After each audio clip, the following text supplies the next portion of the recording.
The Grand Hall of London's Royal Society was buzzing with anticipation, a mix of polished sophistication and whispered rumors. Cameras flashed incessantly, reporters scribbled notes furiously, and the air hummed with tension. In the center of it all, seated at the long oak table, was Kennedy, a man whose reputation for integrity and calm wisdom had quietly grown beyond borders. Across from him, Prince Harry leaned back with that easy, almost casual air he wore so effortlessly, the kind that made people forget for a moment that he was royalty. But this evening, that charm would meet a test unlike any he had faced. The conversation began politely, almost ceremoniously, as dignitaries exchanged greetings.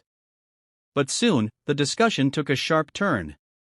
Prince Harry, speaking with a hint of frustration over Kennedy's outspoken beliefs, said words that cut deeper than anyone expected.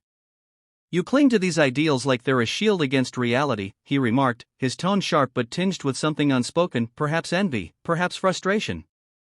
"Sometimes, Kennedy, it feels like your faith blinds you instead of guiding you." A hush fell over the room. Kennedy's hands, resting gently on the table, clenched just slightly. But his eyes, steady and unflinching, met Harry's.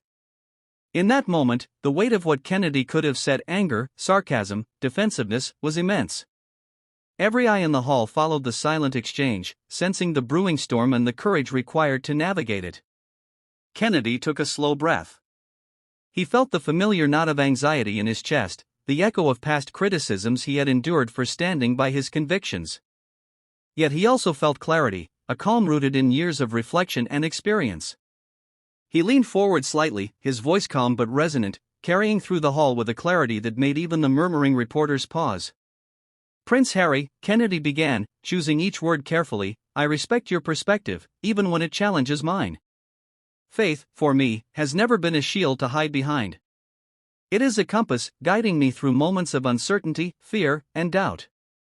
And while our paths may differ, the goal is the same: to live with integrity, to act with kindness, and to leave a mark that matters beyond ourselves." The room seemed to exhale collectively. Harry's brow furrowed, not in anger this time, but in contemplation. Kennedy continued, now speaking not just to Harry but to every person present, every camera lens capturing the moment for a world that would soon witness it. "Criticism, challenge, even insult, they are opportunities," Kennedy said, his eyes softening but unwavering.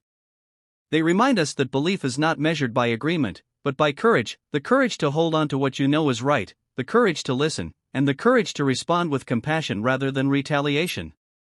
For a moment, silence reigned. Then, quietly, Harry leaned forward, his usual bravado giving way to an unfamiliar